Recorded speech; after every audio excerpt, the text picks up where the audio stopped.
Al Jazeera Podcasts. A heads up before we start.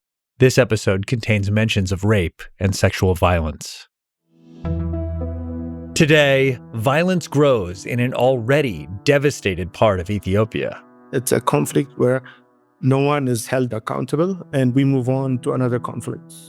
So it's become a catch-22 for much of the population. We look at what's rekindled the conflict in Tigray and tell you why the international community appears set to turn its back again. I'm Kevin Hirten, and this is The Take.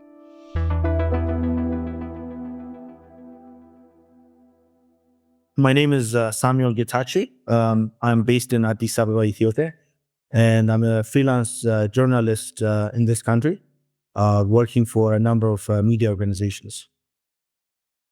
Okay, so Samuel, you just got back from a reporting trip in Tigray. Now, that is on the northern edge of Ethiopia, right next to Eritrea. There are 6 million people there, and they've lived through a war that just ended, just over 2 years ago. And I know that the violence hasn't fully ended since then. Now, we'll get into the backstory in just a minute, but maybe you can start us off with something a little closer to the ground, what you saw and who you met during your visit to the region. Well, I was on assignment for Associated Press. I was asked to speak to ordinary Ethiopians who live in the Tigray region on the impact of the foreign aid cuts that was coming from Washington, D.C. with the new Trump administration. And we were able to visit camps, speak to everyday people, trying to really understand the impact of what really was happening in the whole province of Tigray. And what we've seen is really overwhelming. It's not a province that's on the verge of famine. Famine is really happening. When I was in the area a year ago, the president said the country was reliving what happened in 1984-85. Food shortages, border conflicts, and refugees. And it's still going on. At this water hole in southern Ethiopia, the women must dig down 8 to 10 meters every day to get water. For everything else, they depend on outside help. And that's what I saw, a glimpse of what was really taking place in the northern part of Ethiopia that really lived not just conflicts, but the displacement of millions of people. So when you've said 6 million, you can only imagine it's the majority of Tigrayans that are in desperate need for any kind of assistance.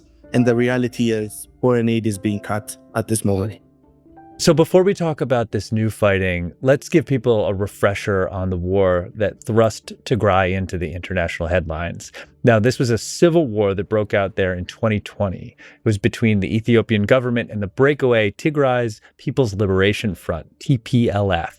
So can you give us a brief recap of that conflict, how it ended, and the devastating toll that it took? Well, the official accusation is that the TPLF attacked a military camp in Mekelle, and the Ethiopian government reacted out of respect for the constitution of the country, out of respect for the army. But if you speak to the other side, the Tigrayans would tell you that it was something that added up over the years, accusations going back and forth, including, resources that may have been stolen by them during an era of Meles Zenawi, which TPLF controlled much of the country in a very dominated government. They governed Ethiopia with iron grip, and there has been accusations of all kinds. Genocide was an accusation that was coming from Amharas, and the Oromos were the one who really stood against what was happening under them in this country, and really brought the prime minister, Nobel Peace Prize winning prime minister, to where he is at the moment as prime minister of this country. So accusations go back and forth, but in a nation of accusations and in a nation where compromise is still a foreign word, accusations would lead you to such a war that, according to researchers, 600,000 people may have died. And the Ethiopian government is saying it's anywhere from 80 to 100,000. But you can only imagine what that means. I mean, there are faces and voices behind each number. And that's what my role was, visiting this province during the war and after the war, and even before the war, trying to understand what the misunderstanding is and what's causing all kinds of conflicts happening in the province. And the way that the Civil War ended, the Pretoria Agreement, how has that been resolved? Can you tell me about that and why it might have been ineffective? Well, they signed the deal in November of 2022. There was hope that conflicts would end, but a new conflict started as a result of what happened in Tigray, in Amhara region, where, again, many people are being displaced. Many people are in need of any kind of support that's no longer coming to their state or province. But the government has been insisting that the reason why they put in place a government in Tigray, an interim government, is to bring some kind of a stable province, a stable government, to be able to solve all kinds of issues that the province needed the attention of the government. But that has now graduated into a potential conflict, a proxy conflict involving a foreign country. Okay, so that brings us up to the present day. The major thing that's changed is that the TPLF has now split into two. The TPLF party chair challenged the interim TPLF leader, and now these rival factions have emerged. Now, the fear is that this is setting up to become a proxy war between Eritrea and Ethiopia, longtime foes. Can you describe the source of the current tension and why Tigray might be a logical place for a conflict like this to grow out? Well, if you speak to, again, Ethiopia, we look at the same issue and come up with different perspectives on it. The TPLF side that's led by the former president is saying that the government hasn't been elected. They're saying they're looking for a new government, but the Ethiopian government is saying that the province needs an interim government until they hold another election. But a week ago, the term of the government in Tigray was extended by the Ethiopian government for another year, again, to the disappointment of one side. But accusations, again, it's a nation of accusations. It's who you listen to. The perception is the Eritrean side is taking one side, the Ethiopian government is taking another side, with fear that it might, as you said, become a proxy war in an area of this continent that's prone to conflicts, and again, affecting millions of people. So it's a little awkward because the current Prime Minister, Abiy Ahmed, won a Nobel Prize for ending the war between Eritrea and Ethiopia. And now he might be on one side of a renewed conflict, or at least a proxy conflict. Is that where this is headed, do you think? Let me tell you about that time of the history of this country, where I was on the first flight, the commercial flight, heading to Asmara, and the excitement of the people, families, moms and dads whose kids they haven't seen in at least 20 years, hugging and crying. And there was an excitement happening. And it was no wonder that the Prime Minister won the Nobel Peace Prize. But that was a long time ago in Ethiopian politics, where everything happens instantly. People are now talking about another conflict, again, taking place in Tigray, in the last conflict that ended in 2022 officially. Yeah, there's a larger conflict between these two countries over access to the Red Sea. Ethiopian Prime Minister Abiy Ahmed said in a statement on X, ruled out a conflict with Eritrea to gain access to the Red Sea. Abiy, who has previously said gaining access to the Red Sea was an existential issue, stressed that his country wanted to achieve it peacefully via dialogue. And then on the other side, Eritrea has maybe struck a slightly harsher tone, called Ethiopia misguided over its border tensions. One last thing on the TPLF. Isn't there a generational split in the TPLF as well? A younger generation who seems more willing to work with the Ethiopian federal government, and then an older guard who remembers when Tigrayans though only a small minority in the country, were once the ones in charge of Ethiopia.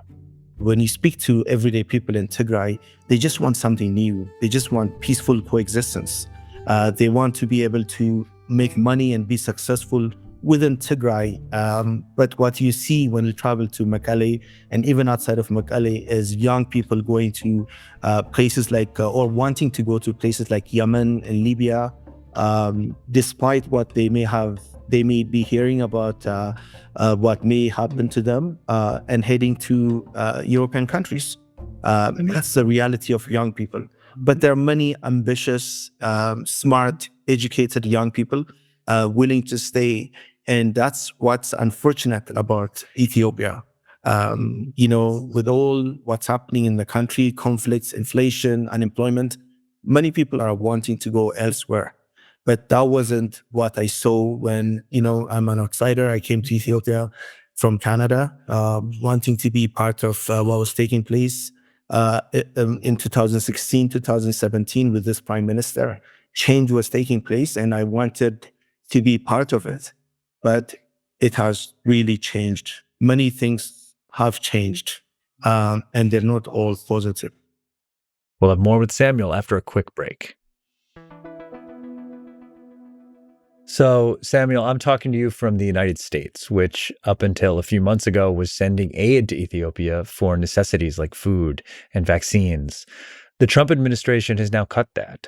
The Trump administration has issued a halt to nearly all existing foreign aid, with the exception of that flowing to Israel and Egypt. The freeze stems from an executive order signed by Trump within hours of taking office, ordering a 90-day pause in foreign development assistance. Tigray heavily relies on foreign aid, and now in recent weeks, there's been these renewed clashes. What has canceling this aid meant for the people living in the Tigray region? In the short term, there will be many people who will be dying as a result of lack of aid. When we spoke to the Tigrayan leadership, they told us that they've been forced to cut aid to some camps, hosting hundreds, if not thousands of Ethiopians in need of support. There's no aid coming to them as a result of the cuts from USAID, but other organizations have also reduced their support to Tigray. It might be linked to maybe donor fatigue we're seeing in many countries, but the reality in the short term, it will affect millions of people who were dependent on aid as a result of conflicts. I mean, even the healthcare system, the infrastructure of the healthcare system was destroyed by more than 80%, according to the United Nations. Wow. Giving you a glimpse of what took place in that province. Much of the medical doctors that I met, and I had conversations with, trying to understand what was taking place in that province, are no longer in Tigray. Many of them have left. So that's the legacy of what took place in Tigray. And again, what's taking place is in other provinces, including Amhara and Oromia at the moment. Is there anything specific that you saw during your reporting, anyone that you met during your reporting that you wish that you could share with the people making this decision in Washington to just cut all of this money? Well, I met young people, mostly who dependent on aid. They were, being supported to go to school.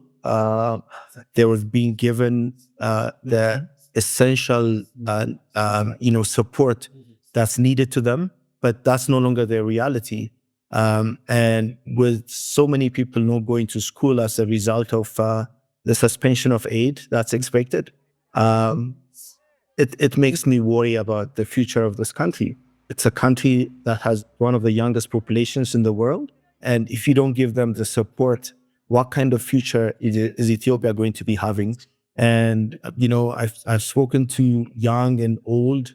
And whenever I travel to Tigray and I depart, I always think about them. And I always wonder if I'm going to see them next time I visit. During the war, I worked with different media organizations, and one of them was Lindsay Adario, who works with the National Geographic, as well as the New York Times, and what we've seen in the state, in Tigray, was overwhelming. It's thousands of young women who were victims of sexual violence. We spoke to young and old in-between women who told us, who made serious allegations of sexual violence. And it's still happening. And that was a legacy of the conflict in a country where it has no system, in a country where it may be too poor to really bring justice to some of the thousands and thousands of women who were raped and who became victims. And that's what strikes me. The reality is they were victims of sexual violence. And they were saying it everywhere we went. A child who was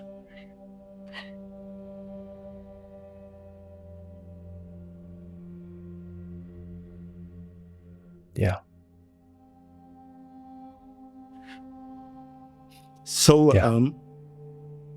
you meet young women, young girls who could be my own children, who are making accusations, and I don't think they had any kind of interest to accuse anyone. But you can tell they were victims. Yeah. And that's what is unfortunate about this conflict. It's a conflict where no one is held accountable, and we move on to another conflict. So it's become a catch-22 for much of the population. Yeah. The thought of that rekindling and the world just standing back and saying there's nothing we can do is unacceptable, isn't it? Well, in normal circumstances, it should be unacceptable. But in a country that wants to continue to fight, instead of coming to a table and using the examples of other countries, sometimes I wonder whose fault it is. Yeah. Yeah.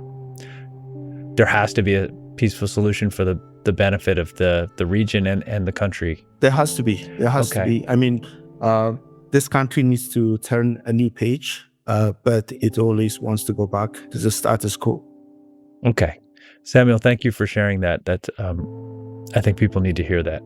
As painful as it is, people need to hear it. The region is still recovering from war. It's facing more conflict. Some international aid has now been cut off.